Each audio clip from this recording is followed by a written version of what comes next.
Hey everybody, Connor here today at eTrailer.com. We're going to be taking a look at the Firestone Red Label Air Helper Springs here on our 2019 Chevrolet Silverado 3500. So we wanted to go ahead and go through a couple test courses we have here at eTrailer. Number one is a speed bump course, and number two is a slalom course. So I will be honest with you, the ride is a little bit rougher, but that basically tells us that our airbags are working because they're inflated. They're making the suspension stiffer so it doesn't flex as much and create as much sag.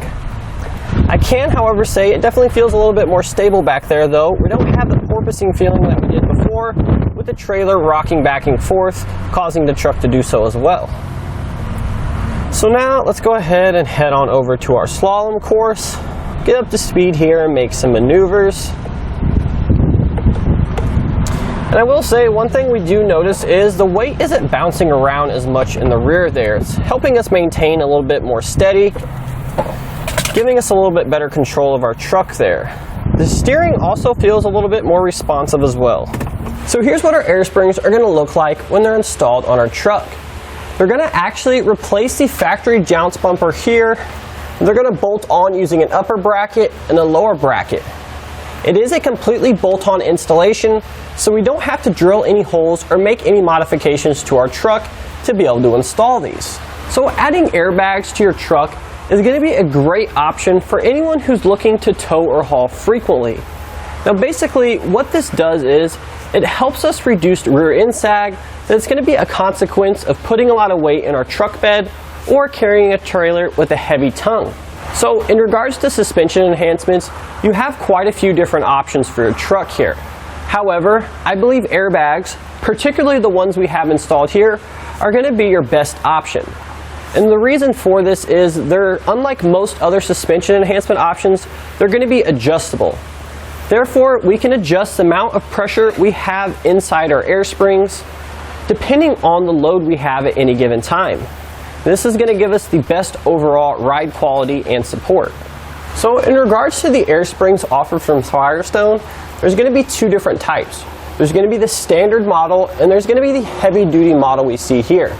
Now the heavy duty model are going to be best equipped for people who are going to be towing more frequently, even every day.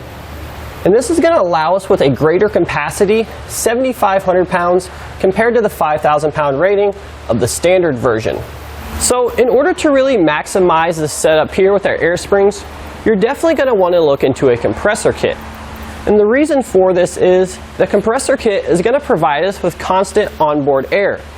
Therefore, we can adjust the pressure inside our airbags on the fly. We don't need to worry about pulling over and finding an external air compressor. So if you do feel you would benefit from an air compressor kit, we have plenty of these to choose from here at eTrailer. In fact, we're actually going to be making a separate video showing you how to install one of the systems on this truck.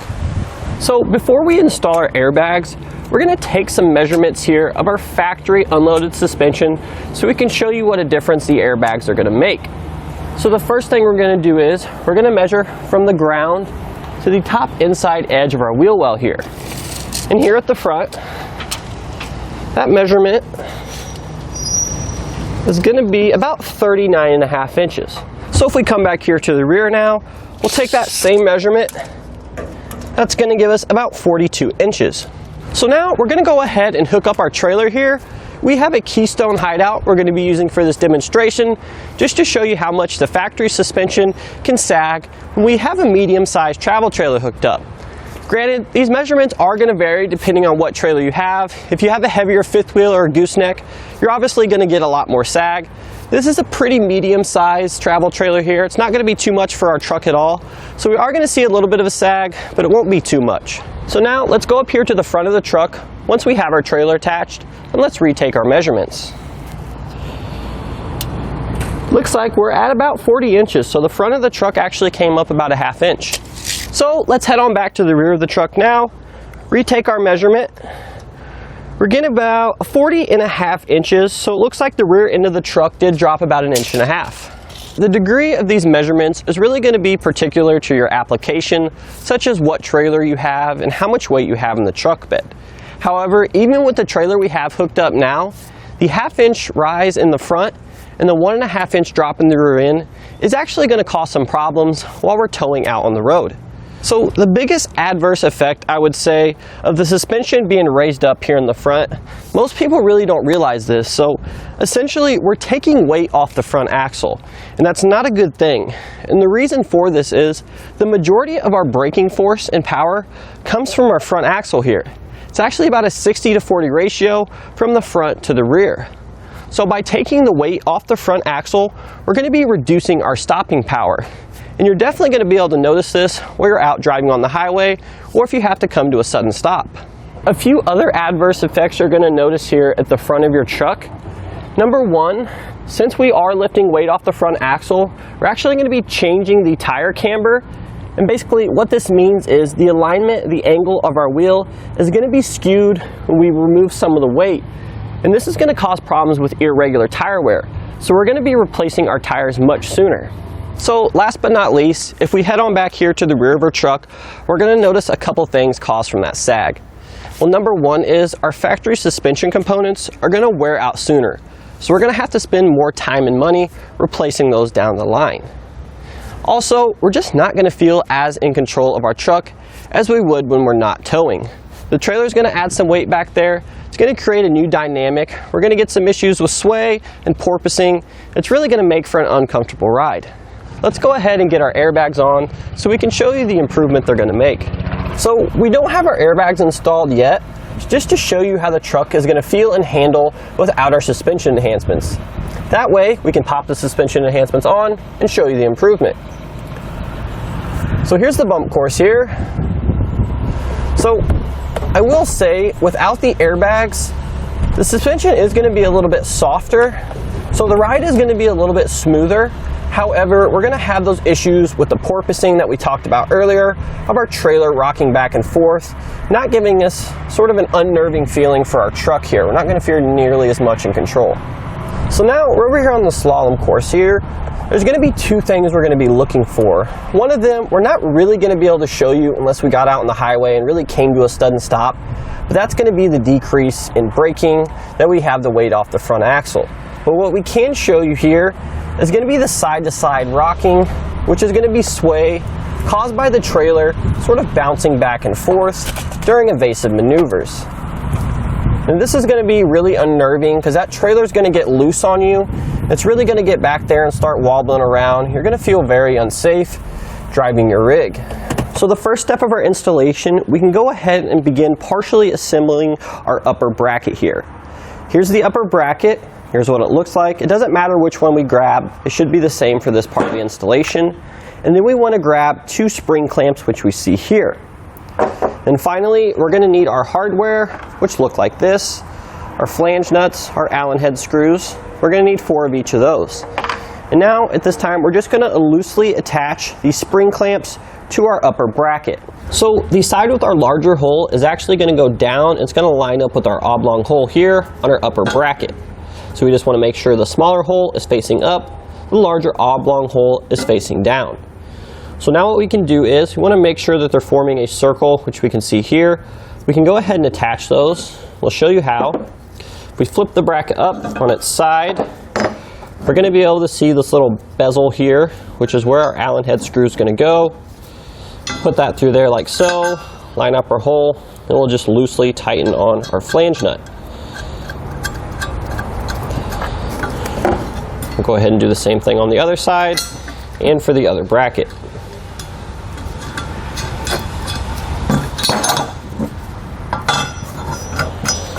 And then once we have this one together, we'll go ahead and do this exact same process on our other bracket. We're not going to be tightening anything down now, just finger tight should be fine. But that's what it's going to look like when it's done. So now we're going to take our 1/4-inch bolts, which come in our kit here, and we're going to place those through the 2 holes here on our spring clamp brackets. So again, we're not tightening anything down right now, we're just going to loosely install them. And I'm not sure if this matters or not, but the instructions do show the bolt head facing this little contour here on our bracket. So we're going to go ahead and replicate that. Now we'll go ahead and repeat this for our other assembly here. So the next step of our installation, we're actually going to be heading on over to the vehicle. Coming underneath the vehicle on either side there, it doesn't really matter. We're going to be removing the factory jounce springs. And those are going to be located up here directly above the axle. We see a little pocket here. We see our orange spring. So these need to come out. There's one on either side. Before we do that, I'm going to take some general purpose lubricant here. I'm just going to try to spray it in between the cup and the spring there just to help work it out a little bit, make it a little bit easier for us to remove. Now we're going to take a large pry bar. We're going to try to sort of shimmy the spring out of the pocket there. And there we go. Now we're going to go ahead and set these aside, but we're going to remove the other one first. We're going to see our emergency brake cable here. We think that's going to get in the way. We're installing our upper bracket. So we're going to take a 13mm socket. We have one bolt here. We're just going to go ahead and remove this.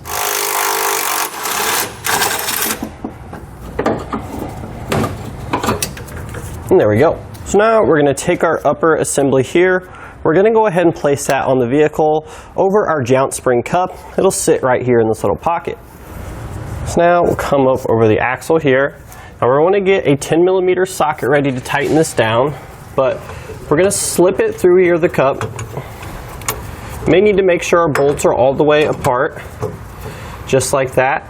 And now we're going to begin tightening down these two black 1/4-inch hex bolts here. We're going to want to alternate back and forth. So we're going to get our 10mm socket for this. We want to make sure we apply upward pressure on the plate this entire time.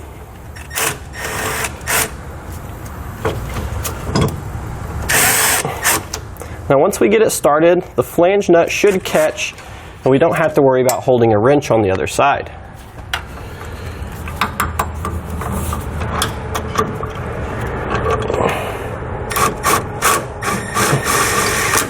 So the main thing we need to make sure of when we do this is, number one, we're alternating while we're tightening, and number two, that the plate is going to be flush to the bottom of the spring cup here.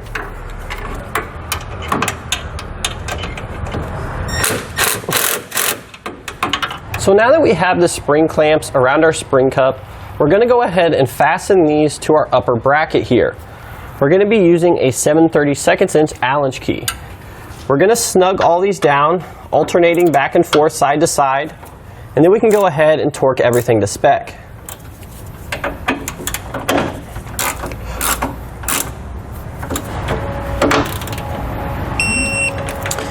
And don't forget, once we finish this side up, we'll head on to the other side and repeat the same process.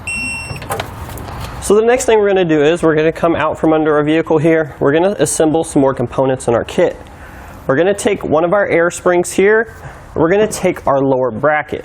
I want to pay attention to how we're mounting this. The alignment pin is going to be facing this back flat edge here, whereas the inflation valve is going to be towards the front where this curve is. We also need to make sure that our flange here is going to be facing down. So we're going to go ahead and line this up, flip it over, so we can install our Allen screw, which as you see here, it's a smaller one that comes with our kit. They're black. Going to go ahead and just loosely thread that in. We're not going to be tightening anything right now, but we are going to need this is a 7/32" Allen key. So we're just going to hand tight that for now. Place it like so. We'll go ahead and assemble the other airbag and lower bracket as well. So the next thing we're going to do is we're going to take our lower bracket and airbag assembly that we installed earlier. We want to make sure this bolt is loose enough that we can slide our bracket back and forth on the air spring, because we're going to be installing this now. We also want to pay attention to this alignment pin here and the inflation port. So we're going to grab a paint marker. We're going to go ahead and test fit this now. So if we take a look at the bottom side of our upper bracket here, we're going to see 3 holes. This middle hole is what we're going to try to match up with the alignment pin on our air spring here. Once we get that aligned there through the center hole, we can go ahead and adjust the airbag back and forth so it sits level, even up and down, sits perpendicular, if you will, to the frame. We can go ahead, use our paint marker. We can mark the bracket on the airbag That way when we take it off to tighten it back down, we get it in the correct spot. So let's go ahead and install this now.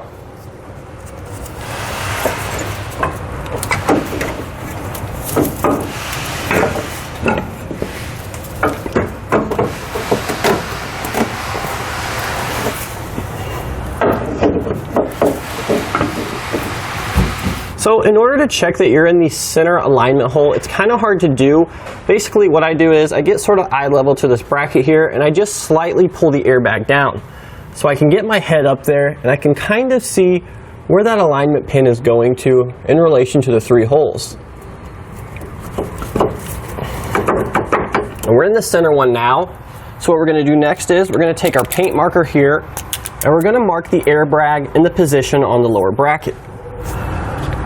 That way when we take it off and tighten everything back down, we can make sure those 2 marks are aligned. We can go ahead and tighten our Allen screw on the bottom using our 7/32 Allen key. However, we want to make sure our 2 alignment marks here remain in line with one another while we're torquing it down. The torque values can be found in the owner's manual. So now that we have our airbag secured to our lower bracket, we've ensured that the alignment marks have stayed in place. We can go ahead and set the assembly up on the vehicle. You may want to compress it a little bit to give us a little bit more room to work. And we're going to get up there. Let's make sure our alignment tab went in the hole. So now we're going to take a conical tooth washer here and our large jam nut. We're going to go ahead and secure the airbag to the upper bracket here. We're going to need a 1 1/8 inch wrench in order to tighten this down. And we don't need to tighten this super tight, but we do need to snug it up. Now we'll go ahead and repeat that same process on the other side. So now we're going to take our airline fitting here, our push to connect fitting, and we're going to thread that in to the top of the inflation port on our airbag.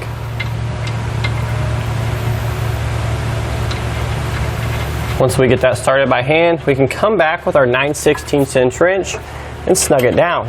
Keep in mind though, we really just need to turn it around a couple times to engage the thread locker. We don't by any means want to tighten this down all the way. So, just until we feel enough of that thread is inside the collar there. Do one more turn for good measure, but that should be plenty. So now we'll take our 3/8 inch carriage bolt here. There's going to be a slot on the end of the tab for our lower air spring mount. Place that in there like so. Now we can take these little hooks which we see here. This bottom hooked in, the radius, is going to go grab on to the bottom of the jounce spring cup. And this top hole here is obviously going to align with our bolt. So we want to get our 3/8 inch flange nut ready. Go ahead, sneak this behind the brake line there, up into position.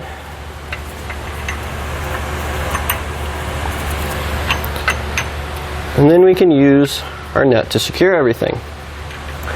Now we can go ahead and repeat that same process on the back side. So now we can go ahead and take a 14mm socket or wrench and go ahead and tighten down these flange nuts here. Now we want to tighten them down till our bracket here just starts to slightly bend upward.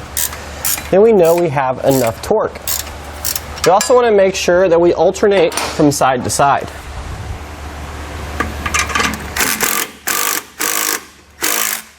So now we can go ahead and repeat this process over on the other side of the vehicle. The only thing that's going to change is we're going to have a heat shield here which goes in between the airbag and the upper mount. So keep in mind when we're installing our heat shield, we want the flat portion here to be directly shielding our air spring from the exhaust, just like we have it mounted now. There's also going to be one bolt on the back we need to remove. We'll show you that now. So we've already went ahead and removed this, but on our passenger side of our vehicle, on the back side of the jounce spring plate here, there's going to be a bracket which holds our emergency brake cable to this little jounce cup here. We had to remove that. Here's the bolt. It's going to take a 13mm socket to remove that. So you're going to have to remove that in order to put on our little hook plates here. So in regards to re-securing the emergency brake cable, Over here on the passenger side, we don't really have a lot of options, and the instructions don't specify anything in regards to this. So we just went ahead and took a zip tie and tied it through both of these holes here to hold it in place, but it's also loose that when our suspension travels, we don't have to worry about it binding and breaking. So if we come on over to the emergency brake cable here on our driver's side, again, the instructions really don't give us any indication of how to reattach this. So we're going to take another zip tie here and secure it to the factory wiring harness. Now it's going to be pretty much held in place between the gas tank there and this upper bracket. It's not really going to move anywhere, but just in case, we'll go ahead and secure this so we can make sure it doesn't get down here in between that bracket and start rubbing on our airbag. That should be perfect. So now that we have the airbags installed, the final thing we need to do is we're going to take the airline tubing that comes in our kit, we're going to cut it in half, and then we're going to attach one to the bag on the driver's side and the other to the bag on the passenger side. Then we're going to route them here around the trailer hitch, the bumper area, depending on where we want to mount our inflation valves. Now I will say the majority of people will drill usually a small hole up here, a small hole up there, so they can mount the inflation valves. They're real easy to get to. We really don't have to worry about them getting too weathered. So now we got roughly the halfway point. We're going to go ahead and make our cut. However, a quick bit of advice here, something that you'll use throughout this installation, particularly when routing the airlines, is we want to make sure our cuts are as straight as possible. So the tool we use to do this is going to be critical. Now we do sell specialized airline tubing cutters, but if you have a razor blade, you can get a pretty straight cut as long as you're careful. We'll take one of the ends here, we'll come over the top of our bracket, and we're going to push it into the top of our airline fitting there. All we need to do is line it up, press it in, and then pull it out to lock it in place. Now we can take the airline tubing here and route this to our bumper to where we're going to mount the inflation valves. Now keep in mind, when we're routing this, we need to make sure we avoid any of the moving suspension components, such as the leaf springs or the shocks, as well as any heat source such as the exhaust. So we have our airlines ran to the rear here. Now again, we have a couple different options depending on where we're going to be mounting them. A lot of customers like to drill a couple holes up here, sort of in the license plate area, and just mount it directly through there. If you want to do that, it's fine. However, in the kit, we do have a no drill bracket here, which we could use with the zip ties to secure it to the trailer hitch. We'll show you how to do that now if you would like to opt for the drill-free option.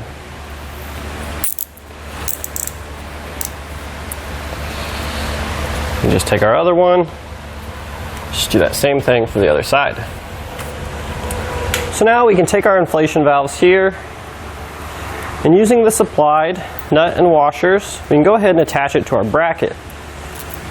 Place a washer over there like so, feed it through the back end here, put another washer over there, and we can tighten it using our jam nut.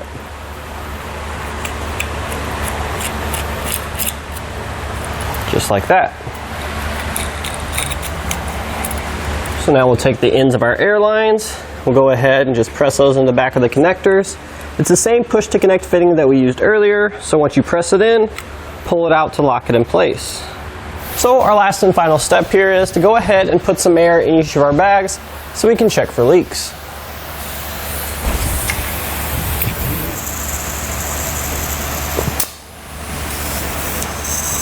So in order to check for leaks, we're going to be taking a solution of dish soap and water and just spraying down all of our fittings and connection points. If there is a leak, we should start to see some rapid forming bubbles, in which case we'd want to remove the airline from the fitting and recut the line, or if it's leaking at the fitting, remove the fitting and retighten it using some additional thread sealant if needed. So as you can see here, we don't have any bubbles forming where the fitting threads in here, and we don't have any bubbles forming where the airline goes into the push to connect fitting. So we now know that that is not leaking, it's holding air, and it's ready to go. So now that we have our air springs installed, we've got some air in them, we went ahead and hooked back up to our trailer. Let's go ahead and retake our measurements now. If you remember, our factory measurement was about 39.5 unloaded, and it looks like we got just about to there. Now we'll come back here to the rear, go ahead and retake our measurement. If we remember, our factory unloaded measurement was 42 inches, And it looks like we're right about there as well. So this trailer here, the airbags are going to be plenty capable, allowing us to tow at the level factory ride height. And that's going to do it today for our look and installation of the Firestone Red Label Air Helper Springs here for our 2019 Chevrolet Silverado 3500.